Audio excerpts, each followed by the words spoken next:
Greetings, my scattered sisters and brothers in the Lord. Trust you know that the Lord is with you today wherever you are scattered, and you know that His grace is sufficient for this day.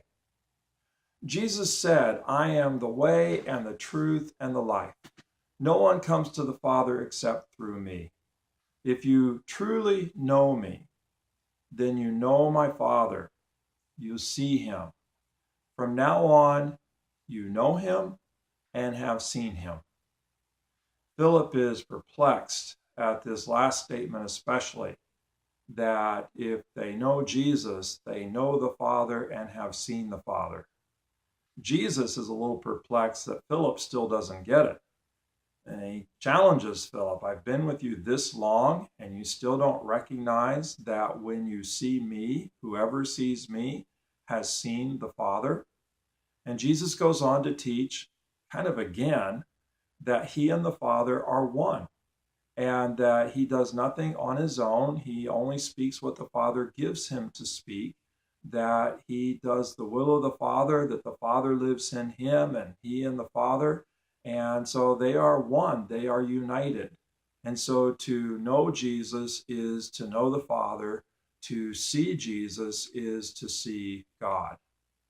That's what I want us to focus on today. This idea that to know God, we know Jesus. That Jesus is the true picture, the faithful revelation of who God is. This has been a theme throughout the Gospel of John. But I kind of have a different question today. And that is, how do we know Jesus?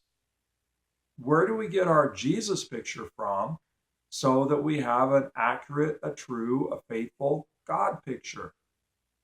Now, at one level, we get our picture of Jesus from those who follow Jesus, whether it's individuals, whether we think in terms of a church, but we get our Jesus picture from those who claim to follow Jesus.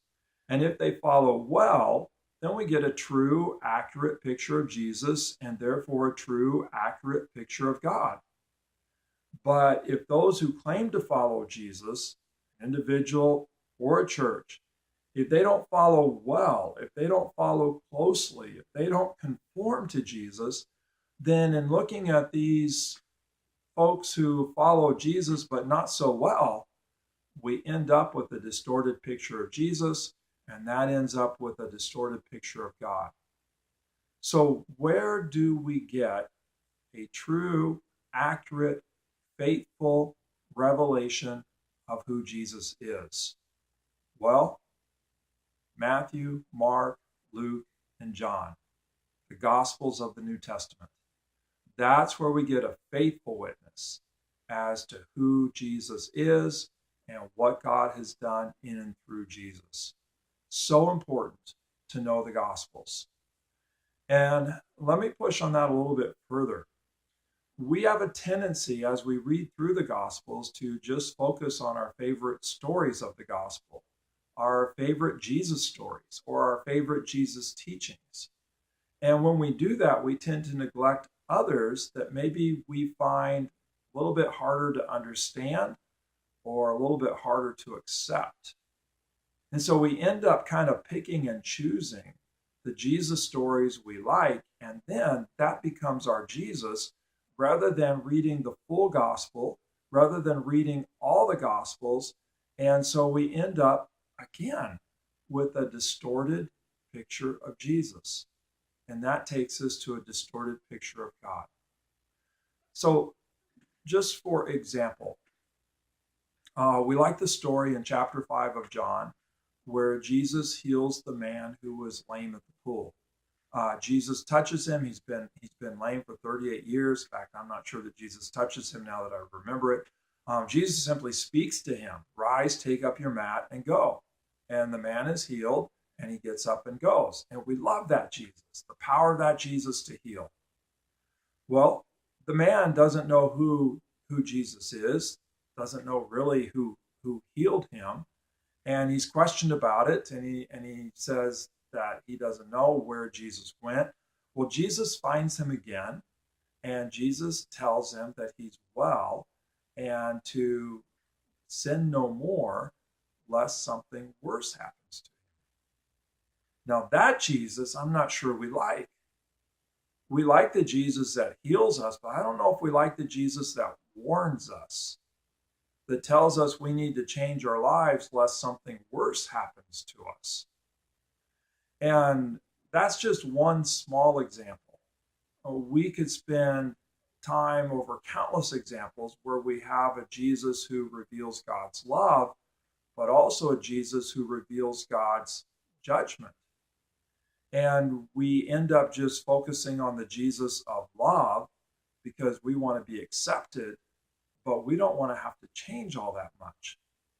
And so my challenge is to make sure that we read the full Jesus story, that we read all four Gospels, that we don't privilege kind of one story over another story, so that we don't end up kind of recreating a Jesus that's acceptable to us, rather than us accepting the Jesus that the Gospels bear witness to.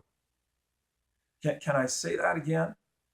We need to be sure that we read the full stories of Jesus, all that he did, all that he said, so that we don't just settle in on passages to where Jesus is acceptable to us, but we actually come to receive the Jesus that the Gospels bear witness to.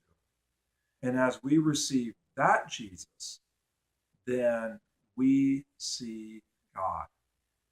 So, wherever you are scattered today, make sure you read the whole gospel, the full witness as to who Jesus is.